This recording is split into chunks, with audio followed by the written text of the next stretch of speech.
Hier, ils sont fous au Kremlin. Ils ne pourront pas se passer de vous. Et Trotsky, en reposant l'appareil et en nous rapportant les paroles de Boukharine, a seulement dit « voilà ».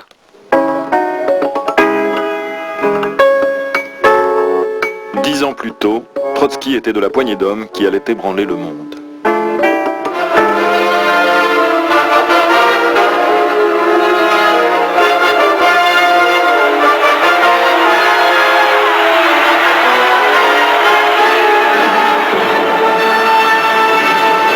Trotsky, c'est l'insurrection d'octobre.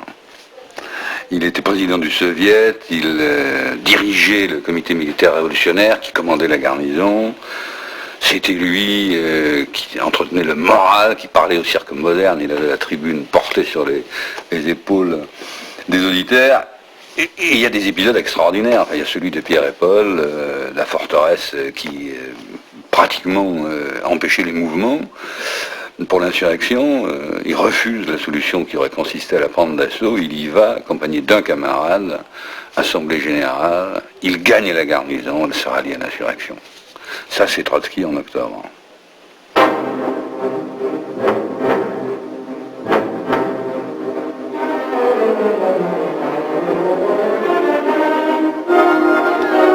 Réunion, meeting, assemblée, c'est l'agitation avant l'explosion. Un révolutionnaire, c'est d'abord un tribun, car il faut sans cesse informer, convaincre, galvaniser les foules avant l'action.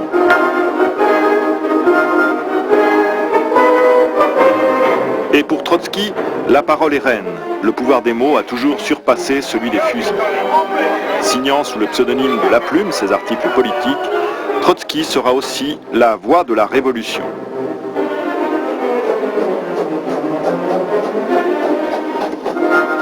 Ce qui les unissait d'une façon terriblement passionnée, c'était la révolution. Et la révolution, ils la faisaient depuis un siècle, avec des prisons sans vie privée, les prisés brisés, n'est-ce pas?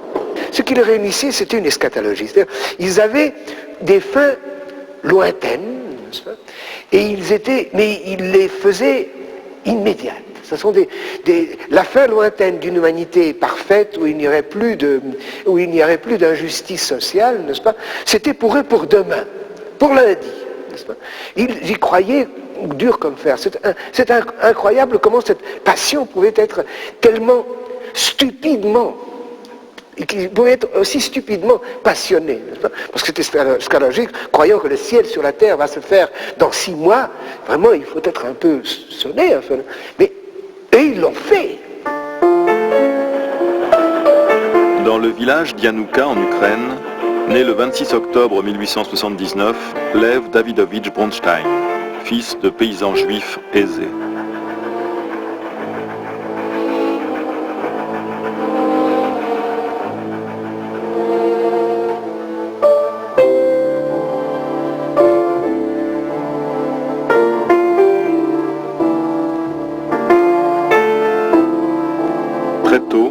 L'adolescent brillant s'indigne devant les injustices de cet empire féodal et s'engage résolument dans la lutte clandestine.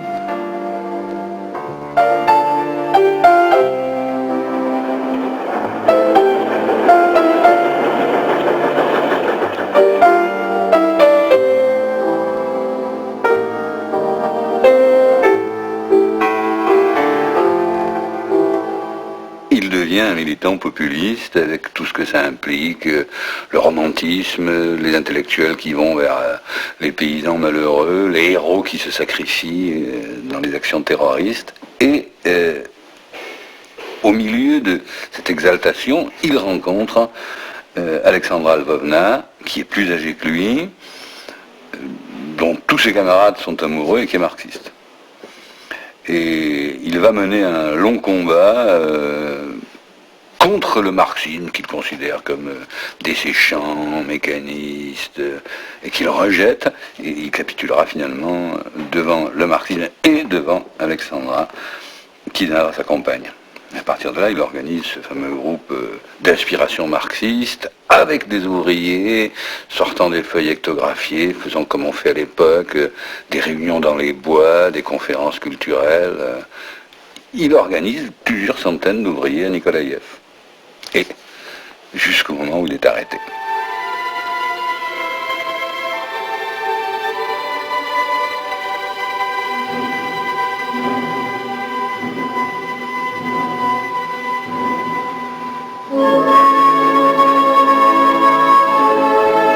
Condamnés en 1900 à 4 ans de déportation avec son épouse Alexandra, ils sont envoyés ensemble en Sibérie. Là-bas naîtront 2 filles, Zina et Nina. Collaborant à la presse clandestine et poussé par sa compagne, Lev Davidovitch s'évade pour rejoindre l'émigration marxiste en Europe.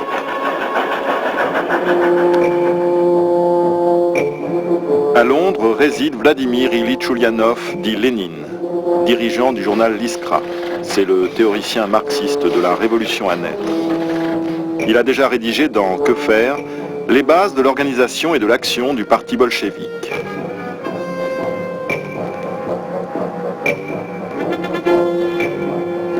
À l'aube du 20 octobre 1902, Lénine est réveillé par celui qui, de 10 ans son cadet, sera désormais connu sous le nom de Trotsky. Lénine, c'est pour Trotsky un modèle, c'est pour le rejoindre qu'il sort, et Trotsky, c'est pour Lénine, le jeune militant doué. Le premier contact est très bon, et très vite, à partir du deuxième congrès, tout change.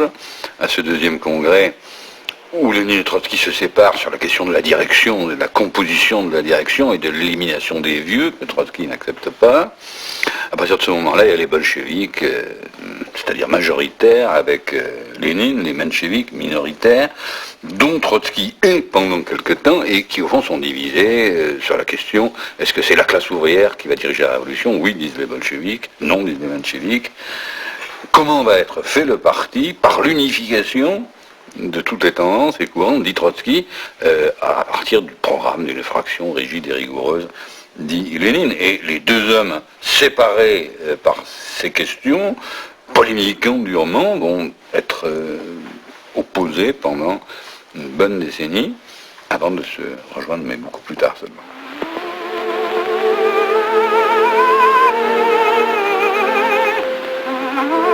Quelques mois plus tard, le jeune Trotsky rencontre à Paris Natalia Sedova, qui deviendra la compagne de toute sa vie. C'était un être très frêle, mais doué d'une personnalité qu'on saisissait, qu'on percevait immédiatement. Elle était d'une extrême gentillesse dans les rapports quotidiens, très attentive, très fine, très sensible. Mais vous savez qu'elle militait avant de rencontrer Trotsky. Elle était à Paris, dans ce groupe. Elle s'était fait expulser toute jeune de l'université. Elle était allée continuer des études de botanique à Genève. Puis elle était venue à Paris renforcer ce groupe de l'Iskra.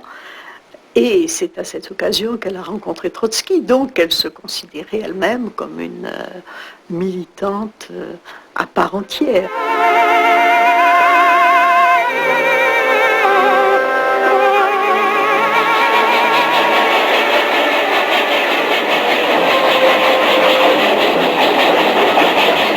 Dans une Russie affamée, dont la flotte est vaincue par celle du Japon, éclatent en janvier 1905 des manifestations violemment réprimées. C'est le Dimanche Rouge. Aussitôt, Trotsky regagne clandestinement Pétersbourg. Il est le premier et pendant quelques mois le seul dirigeant révolutionnaire revenu d'exil. L'Empire se soulève. Les marins du Potemkin se mutinent. Le tsar doit concéder certaines libertés démocratiques et promettre une constitution. La révolution de 1905 porte le nom de Trotsky sur toutes les lèvres. Les photos de Trotsky à l'époque. Ce jeune homme magnifique, enfin avec un port de tête altier, etc. Alors il y a tout ça qui fait que, bon, consciemment, inconsciemment, on s'attache à un mouvement, on a des convictions, à une littérature, à un homme. Il n'est ni bolchevique ni menchevique, et il est pour l'unification.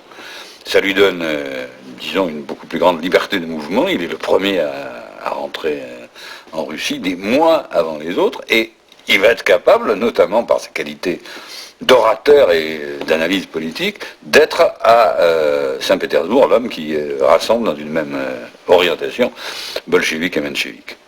C'est à ce moment que se constitue le soviet de Saint-Pétersbourg, le conseil des députés ouvriers élus dans les usines et qui se réunissent à l'échelon de la capitale avec les représentants des partis. Et Trotsky est l'un des dirigeants, porte-parole, orateur et écrivain du soviet, et à la fin d'ailleurs il en est le président et le porte-parole.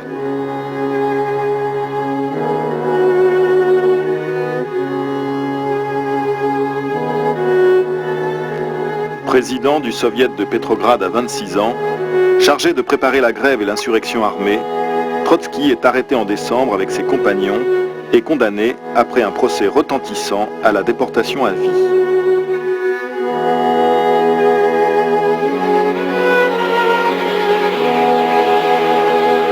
Deux mois plus tard, c'est l'évasion.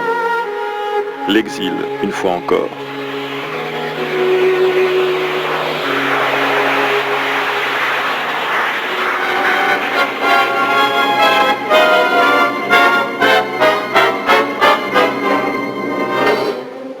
Sans répit, Trotsky reprend ses activités militantes, parcourant toute l'Europe. Il fonde la Pravda à Vienne, polémique avec Rosa Luxembourg, combat les positions de Lénine et des bolcheviks.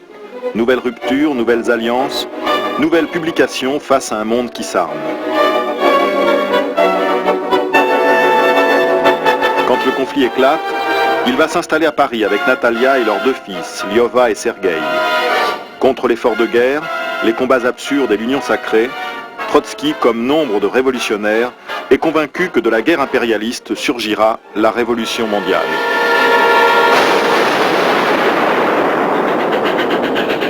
Expulsé de France en septembre 1916, c'est à New York que lui parvient la nouvelle de la révolution russe de février 17. Sans hésiter, Trotsky repart dans une Russie où le tsar a abdiqué sous la pression d'un peuple qui ne supporte plus le conflit qui s'éternise.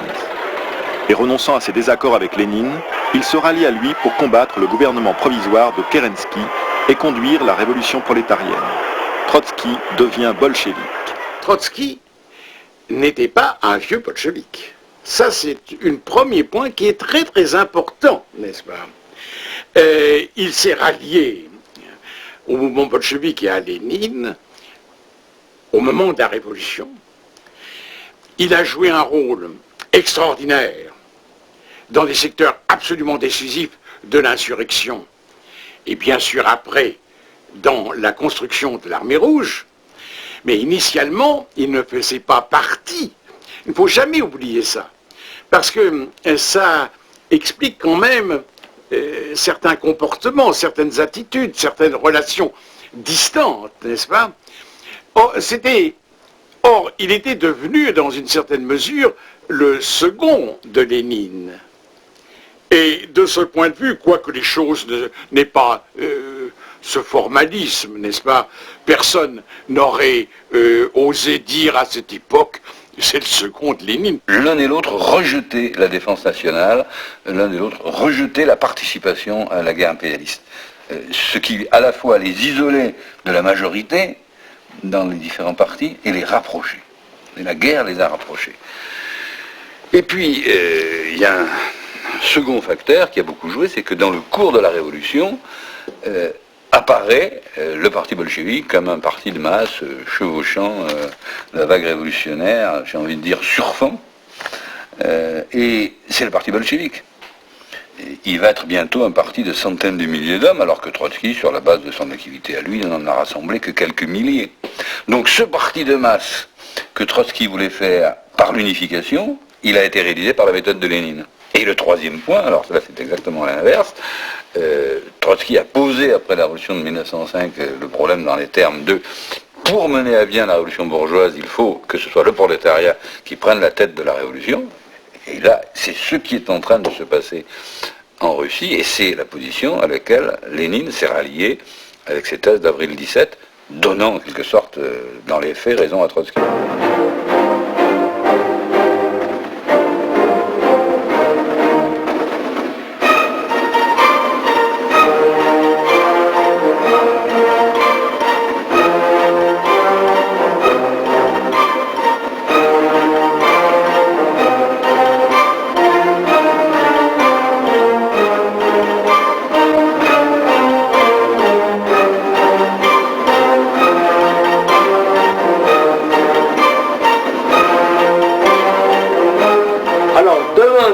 relais de poste.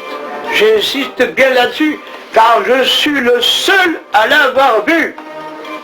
C'est là qu'a lieu le rassemblement des bolcheviks. Combien était-il, ça je ne saurais le dire. Mais pas très nombreux. Quelques milliers, 3000, 4000 au maximum. Et encore, je n'en suis pas sûr. Nous devons donc faire l'immense tour, c'est-à-dire au sud-est de Moscou, pour revenir. Or, tout au long de notre route, ce sont des barricades occupées exclusivement par des soldats de la garnison, c'est-à-dire par des moujiks, c'est-à-dire par des paysans en uniforme. Il n'y a pas d'ouvriers. Les ouvriers sont mobilisés dans les usines.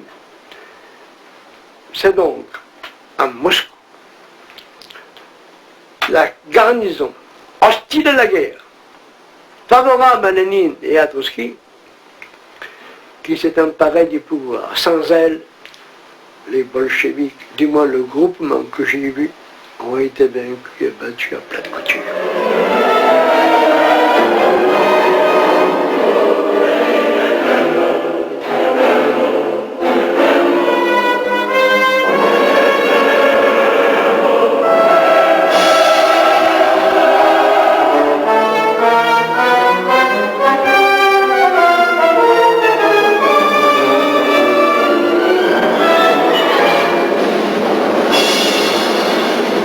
Un gouvernement de commissaires du peuple se constitue, qui va aussitôt abolir la propriété foncière et accorder la terre aux paysans.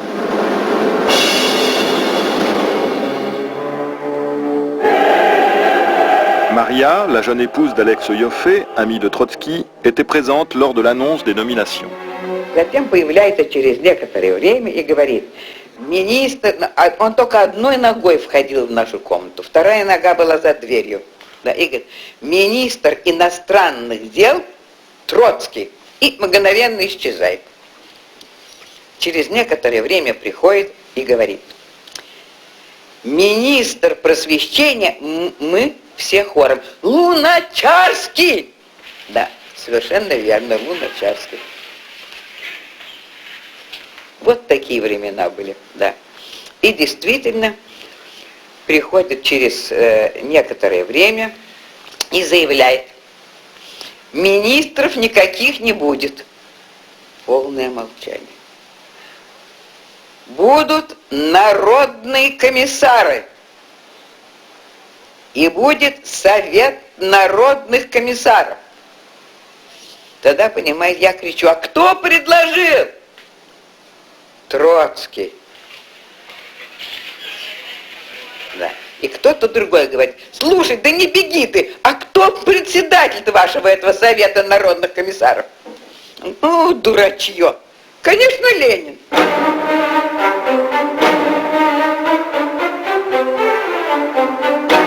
Tous les commissaires du peuple sont bolcheviques. Les nouveaux dirigeants sont de jeunes hommes. Boukharine a 29 ans. Kamenev et Zinoviev, futurs présidents du Soviet de Petrograd, ont 34 ans. Radek sera au comité exécutif de l'Internationale que Kalinine présidera. Aux affaires étrangères, Trotsky est entouré de ses vieux compagnons d'exil, Yoffe et Rakovsky.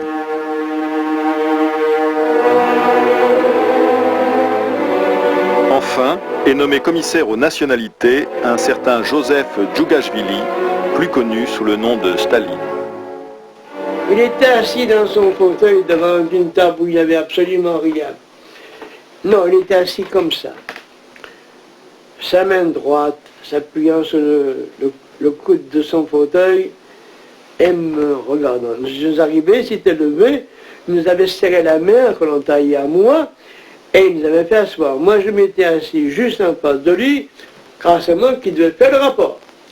Je lui ai fait le rapport en russe, et il m'a brillé avec ses yeux jaunes, en me disant « taquinade, taquinade ». Un faciès horrible, grainé, jaune, citron, les yeux jaunes, citron. Mais Grenelle. Allez voir ça.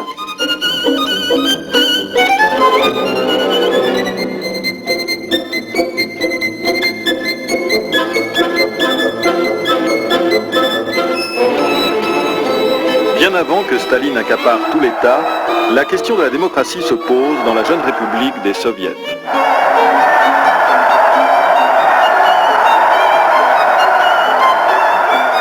Il ne faut pas oublier les choses quand même. C'est que la Russie, là je parle au sens traditionnel du terme, la Russie des tsars et la Russie aussi bolchevique depuis Lénine, dans toute son histoire, n'a connu que 7 mois pendant lesquels il a été question de démocratie. C'est de février 1917 à octobre 1917. Et Lénine a pris le pouvoir en déclarant carrément la démocratie, on n'en veut pas, on n'en a pas besoin, et il n'y en aura pas. Et d'ailleurs, la première chose importante qu'il a faite, ça a été de liquider l'Assemblée constituante qui venait d'être élue, dans laquelle il n'avait pas la majorité, loin de là, puisqu'il n'avait que 25% des voix, alors que les socialistes révolutionnaires, le plus grand parti traditionnel de la Russie, avaient 60%, plus de 60% des voix. Lénine et Trotsky, parce que là-dedans il n'y a pas long, on a des accords entre eux, Lénine et Trotsky considèrent que la démocratie bourgeoise, limitée par la propriété des moyens de production, qui font qu'on peut à la fois s'acheter un journal ou un bordel, considère que cette démocratie bourgeoise n'est pas la démocratie. Et que la véritable démocratie, c'est celle où la majorité jouit de la totale liberté d'expression, au besoin, en opprimant, pour le temps où c'est nécessaire, la minorité. C'est, si tu veux, la démocratie ouvrière, que Marx a appelé aussi la dictature du prolétariat. Et là-dessus, ils sont tout à fait d'accord, et tout à fait d'accord pour considérer que c'est le pouvoir des soviets, le pouvoir des conseils, qui est la forme institutionnelle de la dictature du prolétariat. De ce point de vue, ils ont accepté, défendu, soutenu l'idée de l'élection de la constituante. Mais quand la constituante se présente avec un programme qui signifie le retour en arrière, le retour sur toutes les conquêtes de la Révolution, ça ne les intéresse plus, ils ne sont plus pour la constituante. Ils considèrent comme parfaitement démocratique de se débarrasser de cette constituante qui n'a qu'un sens, l'organisation de la guerre civile contre ceux qui exproprient les expropriataires et qui veulent mettre fin à la guerre. Pourtant, très vite, la République soviétique ne connaîtra qu'un seul parti, qu'une seule presse. Pour Lénine, comme pour Trotsky, seule la dictature du prolétariat, par la voie du centralisme démocratique, sous l'impulsion du parti bolchevique, est à même de conduire le pays vers le socialisme. Dès le début, de violents combats les opposent aux autres forces qui ont soutenu l'insurrection. Les mots d'ordre s'imposent plus que jamais.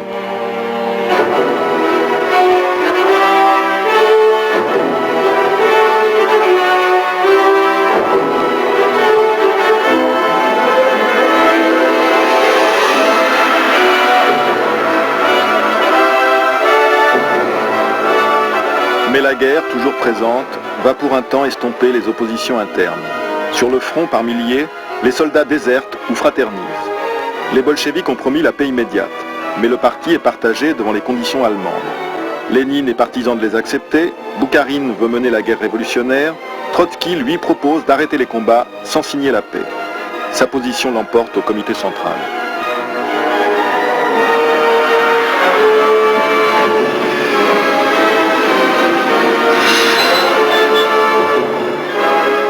Commissaire aux affaires étrangères, Trotsky est chargé des négociations à Brest-Litovsk. Il annonce que son pays se désengage.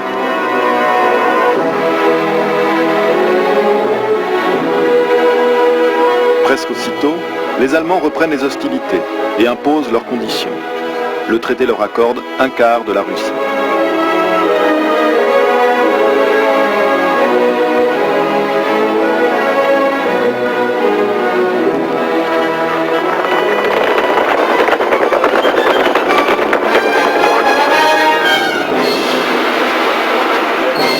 C'est la guerre civile.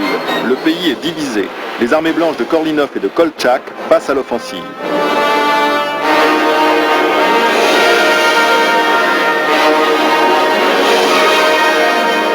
C'est la guerre civile, soutenue par les puissances hier encore ennemies, s'alliant dans une nouvelle union sacrée face à la menace rouge.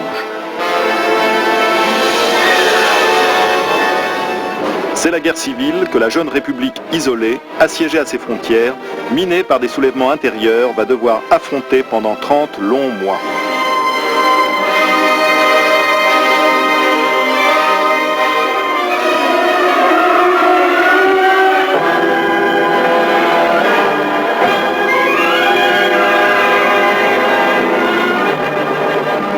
fois de plus, Trotsky est l'homme des situations critiques.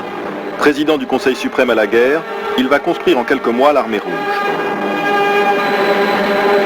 Mai 1918, 300 000 soldats démoralisés. Décembre 1920, plusieurs millions d'hommes équipés et encadrés. Trotsky est sur tous les fronts. Lui qui ne connaît que le combat de rue et l'insurrection populaire, il va inventer la guerre moderne. Général sans épaulettes, stratège inspiré, il combine guerre de position et guérilla. Sa force, les unités mobiles et la galvanisation des troupes au combat. Il motorise son quartier général, c'est le train blindé, le train de la révolution. Centre de commandement, de propagande, de communication, avec radio, imprimerie, cinéma, hôpital, troupes de choc. Trotsky vit en permanence sur les voies bombardées, sillonnant le pays en tous sens pour soutenir les combattants qui, peu à peu, reprennent les villes et brisent tous les fronts. C'est une armée révolutionnaire, c'est une armée de classe. Du point de vue du moral, du point de vue de la composition sociale. Ceci dit, le moral et la composition sociale n'enseignent pas le métier militaire. Il faudra donc pour cette armée des spécialistes qui sont, dit Trotsky, forcément les officiers d'Ancien Régime, les officiers de l'armée tsariste. Alors comment employer des gens qui sont des ennemis de classe? Eh bien en les surveillant étroitement. Et c'est à partir de là que Trotsky crée cette division dans le commandement. Il y a le commandement militaire, le technicien, l'officier, et le commandement politique, le commissaire politique, qui est un militant, la plupart du temps un militant ouvrier, dont le rôle est double. Il galvanise le moral des troupes, il explique aux gens pourquoi nous combattons, et en même temps, il surveille l'officier qui, de par ses origines sociales, est un traître en puissance.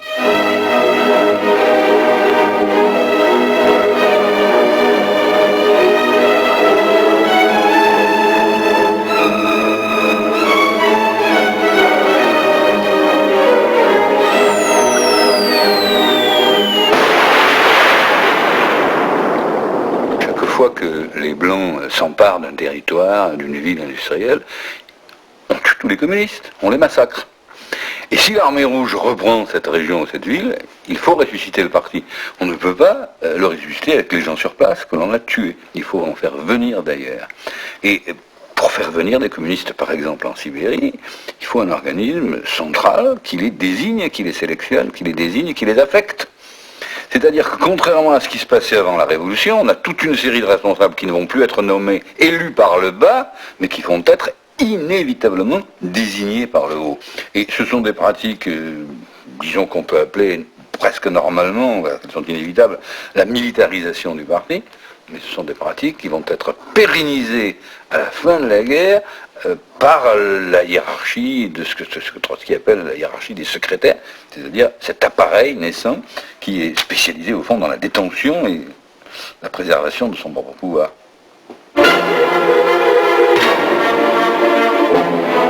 Pour soutenir l'effort d'armement, Lénine impose le communisme de guerre. On réquisitionne les récoltes aux paysans à qui l'on avait distribué les terres. Terre, réquisition. Pain, famine. Liberté, répression.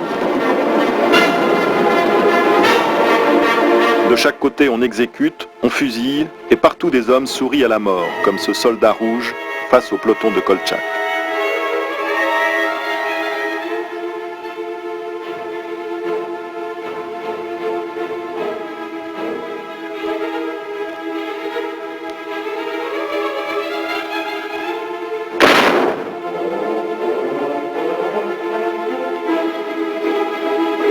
Des centaines de révoltes explosent aussitôt réprimées. C'est l'anarchiste Makhno, c'est Tambov, c'est Kronstadt. Kronstadt, place forte, qui contrôle la Baltique et Petrograd. Kronstadt, en rébellion contre les bolcheviks. Celui qui connaît bien l'histoire de Kronstadt, il a l'impression que Trotsky a voulu détruire Kronstadt. Kronstadt était venu pour prendre le palais d'hiver. Les marins étaient arrivés de la Baltique pour appuyer à Moscou et à Saint-Pétersbourg l'effort des révolutionnaires. Et ils avaient pris parti pour Lénine et les autres, qui paraissaient les plus révolutionnaires, pour lesquels le centralisme démocratique n'était pas encore devenu ce que ça sera par la suite, bien sûr. Et ils étaient retournés, naturellement, dans leur pays, dans leur bateau. Leur pays, c'était leur bateau. Et en voyant se développer la révolution, et particulièrement la révolution, le caractère agraire de la révolution, alors ils ont protesté, et ça s'est arrangé. J'ai été, je peux me tromper, mais j'ai des opinions, j'ai été de ceux qui ont pensé que Lénine aurait peut-être arrangé les choses. Mais Trotsky a voulu sa bataille de Kronstadt.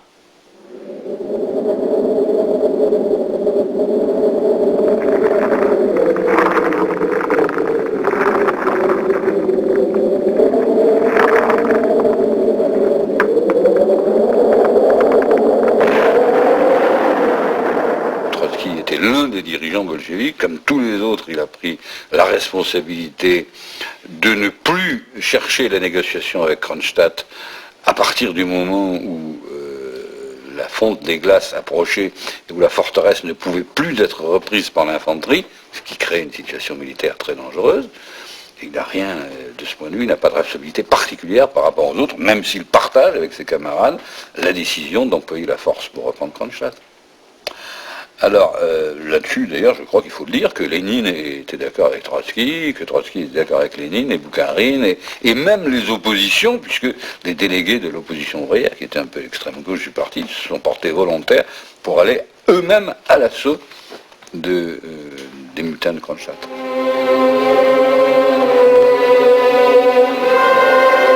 Tous les bolcheviks sont d'accord, Kronstadt doit tomber. Trotsky est solidaire. Kronstadt, qui proteste contre le communisme de guerre, qui se réclame d'une révolution d'essence libertaire comme Makhno, est écrasé au nom des principes d'une autre révolution. Le 18 mars 1921, l'assaut est donné. 30 000 morts. Un sang noir sur Octobre qui éclabousse inévitablement Trotsky.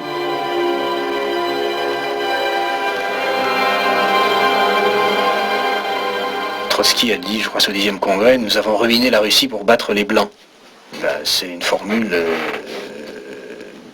effectivement très éclairante. Il a fallu monter une armée de 5 millions d'hommes, il a fallu les nourrir, les habiller, les armer, tout ça avec les ressources d'un pays ruiné. Pas ruiné en 17, mais enfin ruiné par le sabotage économique, ruiné, etc., par des tas de raisons, ruiné par l'invasion étrangère, ruiné par la guerre civile. 15 ou 16 millions de morts entre 1914 et 1921. Une industrie qui fonctionne au bois en 1921, une famine effroyable où on voit réapparaître le cannibalisme, donc une régression foudroyante dans cette situation, alors que l'espoir de révolution en Europe apparaît comme s'éloignant de plus en plus, et se crée évidemment la tendance pour l'appareil qui détient le pouvoir d'utiliser cet appareil, ce pouvoir, pour répartir à son bénéfice les maigres privilèges que l'on peut écrémer dans cette pénurie.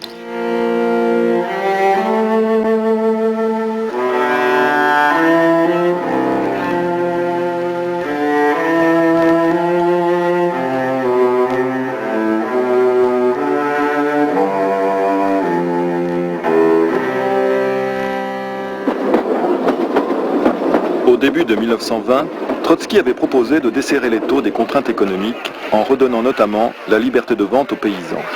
Mais le bureau politique du parti repousse ses positions. Un an plus tard, Lénine fait adopter la NEP, la nouvelle politique économique de réconciliation avec les paysans, reprenant en partie les suggestions du chef de l'armée rouge.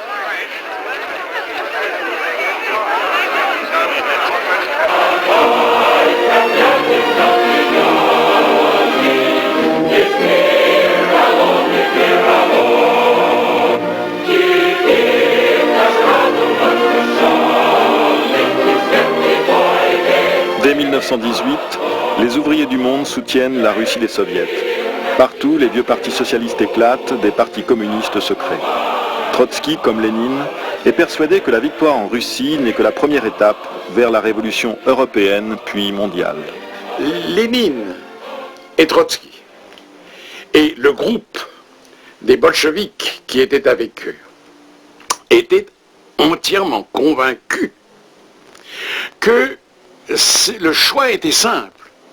Ou la révolution s'élargissait par un second souffle de la révolution en Europe, ou elle s'effondrait en Russie et on revenait à une réaction bourgeoise.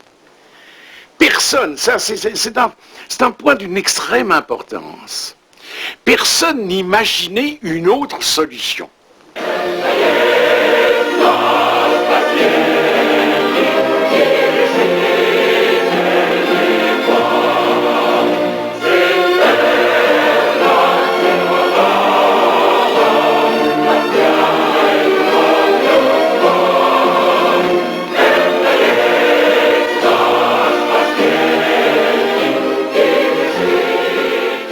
En fait, la Troisième Internationale, l'Internationale communiste, le Comintern, comme on disait à l'époque, ne sont vraiment devenus une organisation qu'à partir de l'année suivante, à partir de 1920, après la fin du blocus, etc.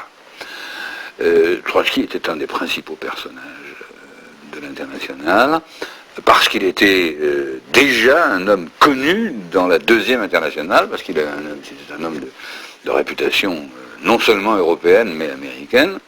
Et d'autre part, c'est sa plume, évidemment, qui a servi à tous les grands textes, à commencer par le manifeste, bien que jusqu'à ces dernières années, normalement, les soviétiques ignoraient, non pas le texte, mais l'auteur du texte.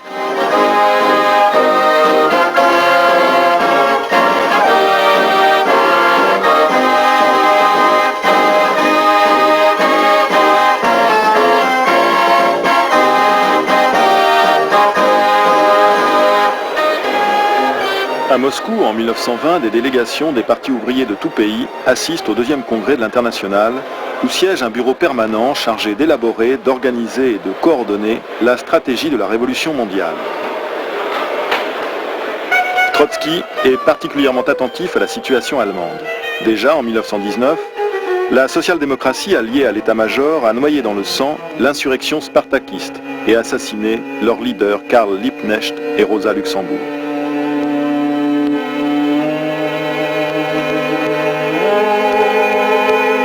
En 1923, c'est à nouveau l'espoir chez les révolutionnaires allemands.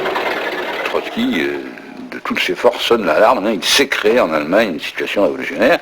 Il faut préparer l'insurrection. Il a été suivi et l'insurrection a été minutieusement préparée, techniquement, politiquement. Et finalement, comme nous le savons, cette insurrection n'a pas eu lieu, en partie parce que la direction de l'Internationale, celle du parti allemand, peut-être parce qu'elle s'y était pris trop tard, ont reculé devant le geste décisif, comme Zinoviev et Kamenev l'avaient fait en 17, reculer devant l'insurrection. Et c'était ce recul, le fait que l'insurrection a été décommandée, constituait alors une défaite morale très importante. Et là aussi, Trotsky a été le premier à mesurer la portée de ce recul, qu'il critiquait, qu'il n'approuvait pas, mais pour lequel il n'avait pas eu la possibilité de jouer un rôle direct, puisque le parti russe avait repoussé la proposition que les Allemands avaient faite d'envoyer Trotsky sur place en Allemagne pour diriger l'insurrection.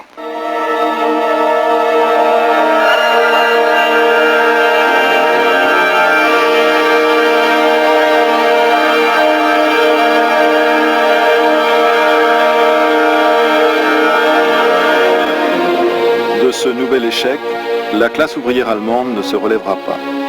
Déjà à Munich, l'ombre noire se dessine.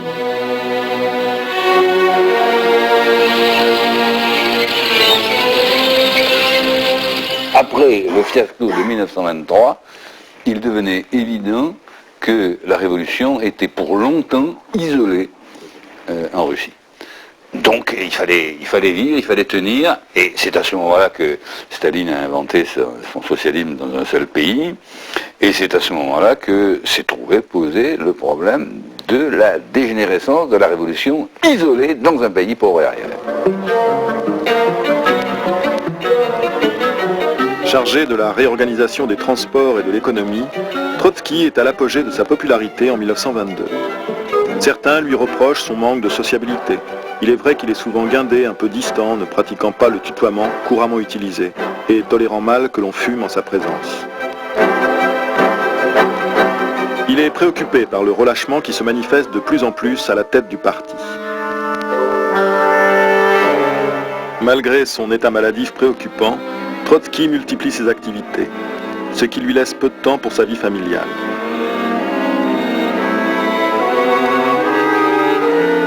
Natalia, de son côté, participe activement à la promotion des œuvres d'art.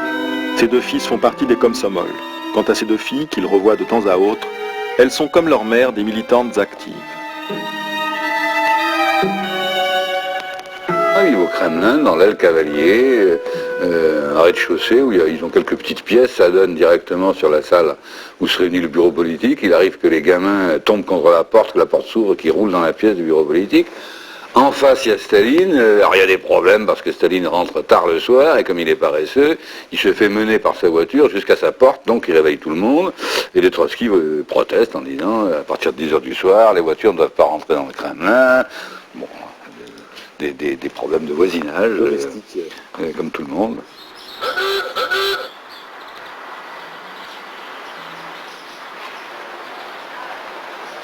En dépit de quelques points de divergence, Trotsky reste très proche de Lénine, qui lui propose de former un bloc contre la bureaucratie montante. J'étais à 50 cm de Lénine et à 50 cm de Trotsky. Et tous les autres étaient là. Tout le gratin du parti était là. Trotsky ne disait rien, il écoutait. Quand on le mettait en cause, il écrivait. Il écrivait constamment. Quand on le mettait en cause, il levait la tête, son porte-plume en l'air, et se remettait à écrire. Toute son attitude est une attitude d'effacement. Et pourtant, il était bien en cause à chaque instant, par les uns et par les autres. Mais il était soutenu par Lénine. Soutenu par Lénine, avec derrière lui Staline, qui ne laissait rien échapper de l'activité de Trotsky. Staline est nommé secrétaire général du parti en avril 22 à la suite d'un congrès au cours duquel il ne dit pas un mot. C'est une fonction qui apparaît essentiellement comme une fonction d'organisation du travail de l'appareil et qui ne peut pas avoir de fonction éminemment ou essentiellement politique dans la mesure où, pour tout le monde, il existe un dirigeant du parti qui est Lénine. Sauf qu'à partir du moment où la perspective, disons, d'élargissement de la révolution s'éloigne après la défaite militaire en Pologne, la défaite de la révolution allemande, etc., l'appareil est amené à prendre une place qu'il n'avait pas avant. L'appareil d'État, d'abord, et puis l'appareil qui contrôle l'appareil d'État, celui du parti ensuite. Et donc c'est parce que l'appareil s'élève au-dessus de la société de façon très rapide et même vertigineuse que celui qui est au sommet de l'appareil prend une place qu'il n'avait pas avant. Staline, lui, arrive à cette fonction à un moment où les conditions historiques changent et il saura ensuite les utiliser, ça c'est une autre question. Mais c'est pas lui qui les fabrique, il utilise une situation, il ne la crée pas.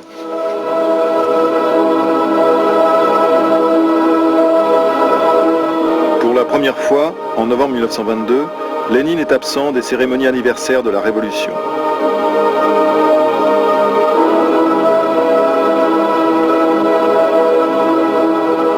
Trotsky mesure bien les périls qui menacent le parti. Il faut que le parti revienne à l'initiative collective et au droit de critique libre et fraternelle. Il est nécessaire de renouveler l'appareil et de rappeler qu'il n'est que l'exécuteur de la volonté collective. Mais Trotsky hésite à s'engager seul dans la lutte, alors que Lénine, malade, victime d'une attaque, se repose loin de Moscou avec sa femme Krupskaya. Le testament, c'est une lettre de Lénine au Congrès dans laquelle il envisage les capacités, les qualités et les faiblesses de chacun. Les plus importants de ceux qu'il mentionne sont Staline et Trotsky.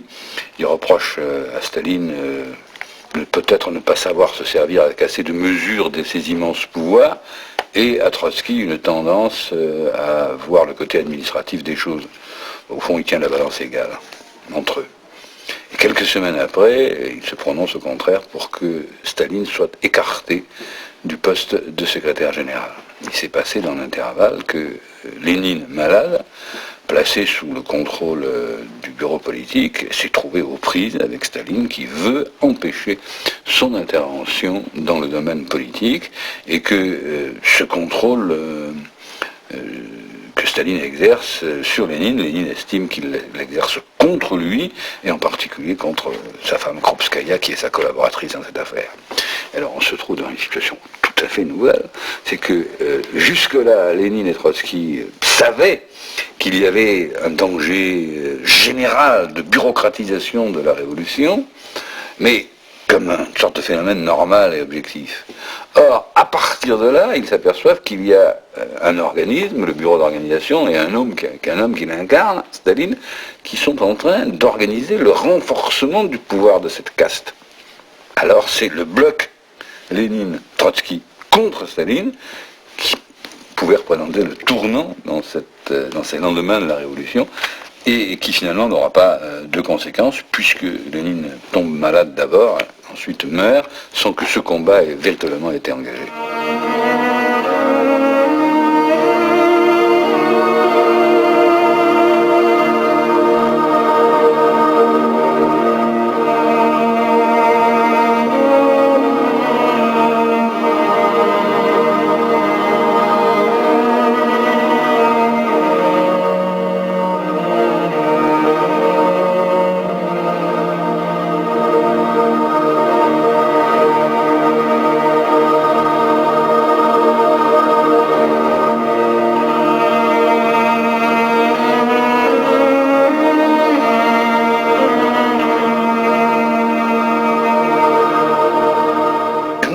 À ce moment-là, j'avais 15 et 16 ans, mais je travaillais à mes croûtes et j'étais déjà un militant, un jeune militant.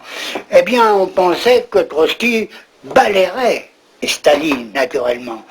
Et ce que j'ai eu dans la tête, c'est que la défaite de Trotsky à Moscou, ça a été la victoire des médiocres sur un type de qualité extraordinaire, on ne peut pas dire, même si on ne l'aime pas, naturellement, un Radek, un Zinoviev, une plante.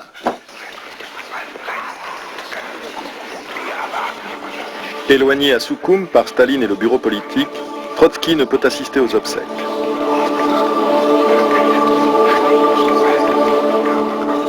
Et déjà, les principaux dirigeants se sont ralliés à Staline. Trotsky dit quelque part, il répond aux reproches qu'on avait fait. Il avait le moyen de faire un coup d'État, puisqu'il dirigeait l'armée rouge.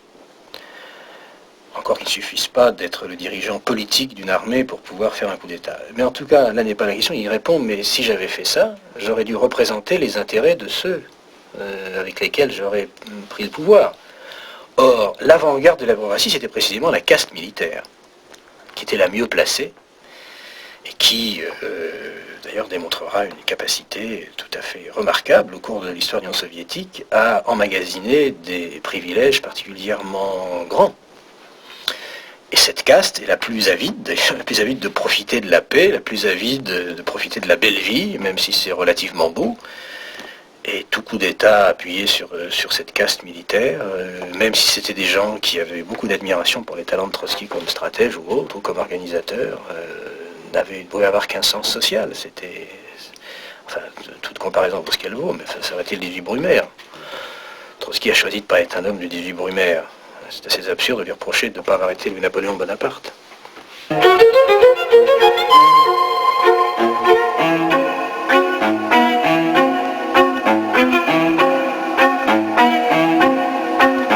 L'opposition, c'est un courant politique, et les amis de Trotsky, c'est une tendance dans le parti. Staline, c'est une fraction qui a le pouvoir. C'est donc un combat tout à fait inégal. Les premiers se battent avec des programmes, des idées, des analyses, et les autres se battent avec tous les instruments du pouvoir, y compris la police, la possibilité d'arrêter, de museler les gens, le droit de censurer, et tout ce que tu vois. Donc un combat profondément inégal, et il a toute une série de limites. Par exemple, on peut faire une périodisation où on voit l'opposition progresser, gagner du terrain, et être arrêté brutalement par l'emploi de méthodes nouvelles qui l'obligent à refluer Je crois par exemple qu'en 1927, les arguments de l'opposition faisaient que, même dans l'entourage de Staline, il y avait une grande résistance à l'exclusion de Trotsky et de ses amis et à la répression contre eux.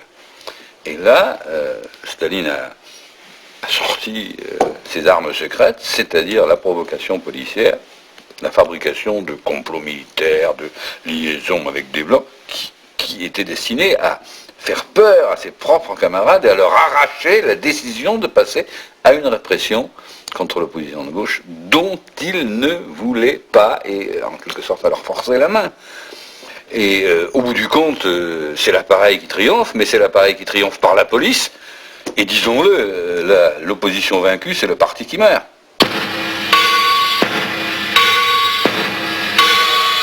La campagne stalinienne pour isoler Trotsky et l'opposition se poursuit par la calomnie et le mensonge. En 1925, Trotsky est démissionné du Conseil de guerre et muté à la direction d'un organisme technique. Finalement, isolé au bureau politique, il est exclu du parti lors du 10e anniversaire d'octobre. Ses amis sont emprisonnés ou éloignés. La victoire de Staline est complète. Quelques jours après notre rencontre avec Trotsky, Yoffe, un dirigeant communiste, celui qui avait rencontré Sun Yat-sen et celui qui avait été membre de la délégation à Brest-Litovsk, se donnait la mort pour protester contre les persécutions dont étaient victimes les opposants. Nous avions, Naville et moi, fait partie du cortège d'ouvriers, de soldats et de marins qui se relayaient autour de la dépouille de Yoffe pour sa veillée funèbre. L'enterrement de Yoffe fut fixé par le Kremlin un jour ouvrable pour essayer de retirer tout caractère à la démonstration. Nous y étions à quelques pas de Léon Trotsky et nous nous tenions tous par le bras pour fendre la foule des miliciens à cheval qui essayaient de disperser le cortège. Et là, dans le soir qui tombait, avec les premiers flocons de neige, Trotsky, tête nue, a prononcé le dernier discours qu'il a pu tenir sur la terre russe.